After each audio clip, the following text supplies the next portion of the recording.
आशा करता हूँ आप लोग अच्छे होंगे। मेरा नाम है जावेद और आज हम इस वीडियो में एक अच्छी सी स्टोरी पढ़ने वाले हैं जो कि एक महान साधु और बेवकूफ़ शिष्य के बारे में रहते हैं। इसी तरीके से आप बिल्कुल आसानी से इंग्लिश सीख जाएंगे देखते-देखते और मुझे उम्मीद है कि आप इंग्लिश अच्छे से सीख रहे हैं। So let's get started. पता करते हैं कि इस स्टोरी में क्या है। बस आप कंटिन्यू अच्छे से वॉच करते रहें। The foolish disciples. देखिए फुलिश मतलब होता है बेवकूफ़, डिसाइपल्स मतलब होता है शिष्य या चेले, यानी कि बेवकूफ चेले या शिष्य।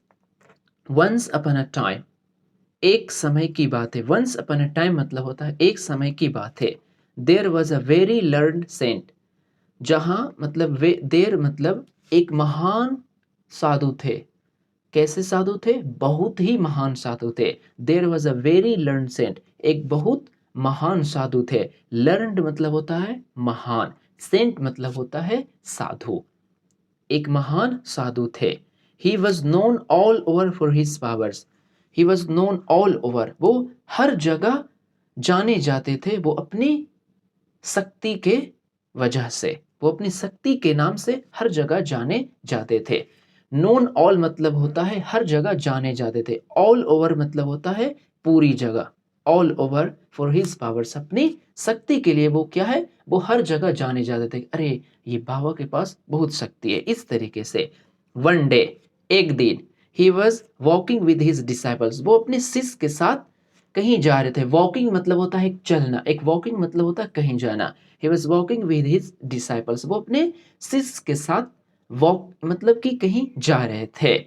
On the way, on the way मतलब होता है रास्ते में। ही saw a pond full of fish, ने फुल ऑफ फिश, तो उसने एक तालाब देखा मछलियों से भरा हुआ। ही स्टॉप्ड देयर, वे वहां रुके। स्टॉप्ड मतलब होता है रुकना। ही स्टॉप्ड देयर, वे वहां रुके।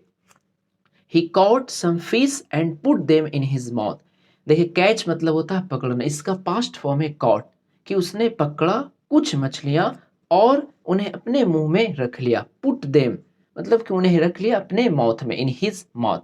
The disciples did the same, तो उसी तरीके चेले भी जो थे यानी कि शिष्य ने भी सेम उसी तरीके से किया जिस तरीके से उसके महान गुरु ने किए।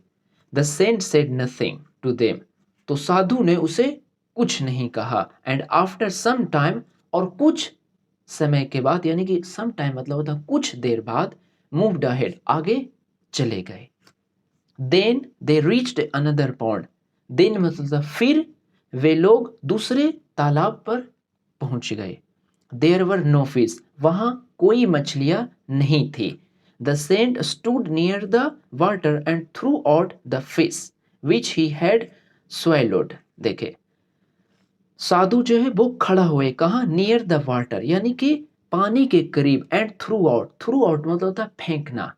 थ्रू आउट द फिश, यानी कि उस मछली को फेंक दिए। कहाँ? तालाब में। विच जो, ही हैड swallowed जो उसने निगला था, उस मछली को वो है तालाब में छोड़ देते हैं, यानी कि अपने मुंह से क्या करते हैं? थ्रू आउट, बाहर निकालकर फेंक देते हैं। द फिश वर अलाइव, वो क्या होते हैं? मछली जो है वो जिंदे हो जाते हैं। एंड swam अबाउट हैप्पीली, और वो खुशी से तैरने लगा, यानी कि तैरता है। The disciples also through out the fish, शिष्य ने भी मछलियों को बाहर फेंका, यानी कि अपने मुंह से। But those fish had died, लेकिन वो मछलियां क्या थे? वो मर चुके थे। डाइड मतलब होता है मर जाना। दे कुड नॉट अंडरस्टैंड, वे ये नहीं समझ सका कि how the saints fish were alive, कि कैसे साधु के जो मछलियां थे वो जिंदी थी। एट दिस, इस वजह से, द सेंट शॉर्टेड, तो सेंट ने क्या किया? साधु ने चिल्लाया। फूल्स, when you didn't know how to keep the fish alive, why did you क्या imitate me? बेवकूफो, when you did not know, जब तुम्हें नहीं पता था कि how to keep the fish alive, कि मछलियों को कैसे जिंदा रखते हैं, तो फिर तुमने क्यों मेरी नकल की? imitate मतलब होता है नकल करना। The disciples were red faced, जो शिष्य के चेले थे, यानी कि देखिए चेले का जो शक्ल था वो रेड फेस्ड, मतलब कि गुस्से से लाल हो गए, and could only apologise to the saint, और सिवाय माफी मांगने के पास और उसके पास कोई चारा नहीं था। यानी कि सिर्फ वो साधु से अब माफी ही मांग सकता और उसके पास कोई चारा नहीं था। तो मोरल यानी ऑफ द स्टोरी, यानी कि हम इस स्टोरी से क्या सीखते हैं? Never imitate any one blindly.